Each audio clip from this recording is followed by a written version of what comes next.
আসসালামু আলাইকুম সম্মানিত ভিউয়ার্স, আশা করি সকলেই ভালো আছেন। আজকে আপনাদের জানানোর চেষ্টা করব শীতকালে দেশি মুরগির একটা কমন রোগ নিয়ে। সেটা হচ্ছে শীতকালে দেশি মুরগি ঝিমায়, নাক ঝাড়াঝাড়ি করে এবং চুনা চুনা পায়খানা করে। এর মূল কারণ হচ্ছে শীতকালে দেশি মুরগির ঠান্ডা লাগে। ঠান্ডার থেকেই মূলত এই সমস্যাগুলো দেখা যায়। ঠান্ডার কারণে মুরগির জ্বর আসার পরে মুরগি চলাচলা পায়খানা করে এবং খাওয়া দাওয়া বন্ধ করে দিয়ে একদম মাথা নিচু করে পড়ে থাকে এবং 2-4 দিনের মধ্যেই মুরগিটা মারা যায়। তো এই রোগের একদম সাধারণ চিকিৎসায় এই রোগ ভালো করা সম্ভব। এছাড়াও এই রোগ যাতে না হয় সেই কারণে আমরা মুরগির ঘরে বাল্ব জ্বালাইতে পারি বা মুরগির ঘর গরম রাখার জন্যে মুরগির ঘর গরম করার ব্যবস্থা রাখতে পারি।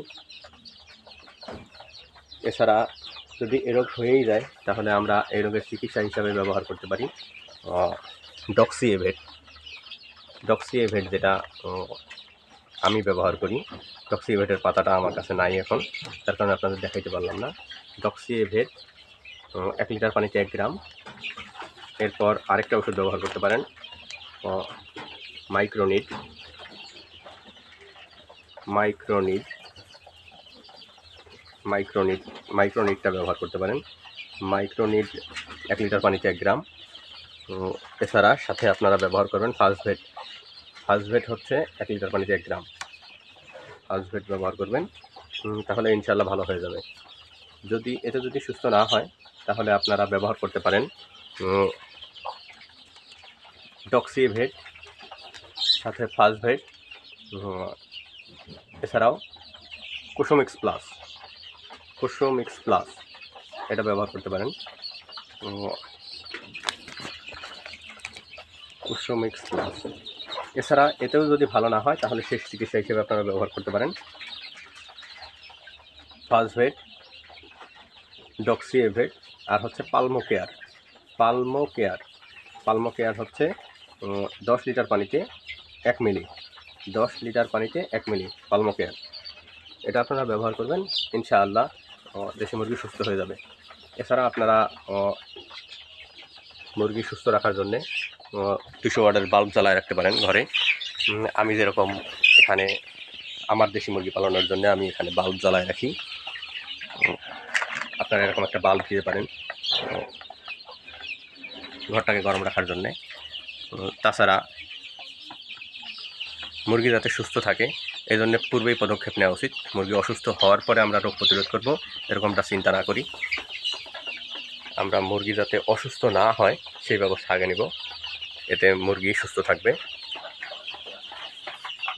মুরগি পালনের ক্ষেত্রে আপনাদের অবশ্যই একটা জিনিস খেয়াল রাখতে হবে, ব্রুডিং যত ভালো হবে মুরগির গ্রোথ তত ভালো হবে এবং মুরগি সুস্থ থাকবে। ব্রুডিং ভালো না হলে মুরগির গ্রোথও ভালো হবে না এবং এমনকি মুরগিতে বিভিন্ন রকমের রোগ দেখা যাবে। সেটা আপনি মুরগি দিয়েই ব্রুডিং করেন অথবা আপনি লাইটের মাধ্যমে ব্রুডিং করেন, যেভাবেই ব্রুডিং করেন না কেন আপনাকে অবশ্যই একটা জিনিস মাথায় রাখতে হবে যে ব্রুডিংটা যেন ভালো হয়, ব্রুডিং পিরিয়ডে যেন মুরগি অসুস্থ না হয় এবং নিয়মিত ভ্যাকসিন করার চেষ্টা করবেন। ভ্যাকসিন হচ্ছে আমার মুরগিগুলোকে আমি 3টা ভ্যাকসিন করেছি এ পর্যন্ত। আজকে মুরগির বয়স হচ্ছে 27 দিনে আমার মুরগির অবস্থা দেখেন।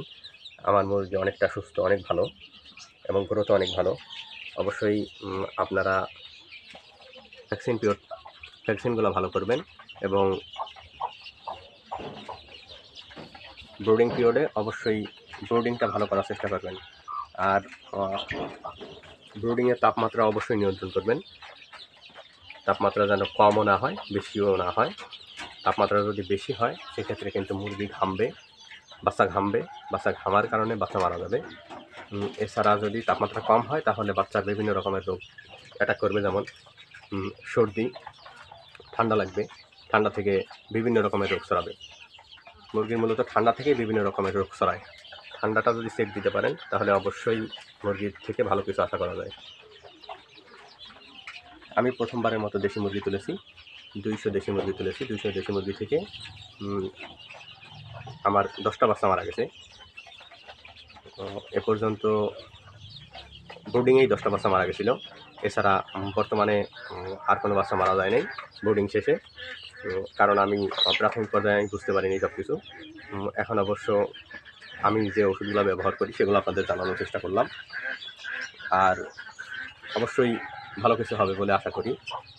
ভবিষ্যতে দেশি মুরগি থেকে ভালো কিছু পাবো বলে আমি আশা করি। আপনারা দেশি মুরগির আপডেট জানতে অবশ্যই পাশে থাকবেন, চ্যানেলটি সাবস্ক্রাইব করবেন। আসসালামু আলাইকুম।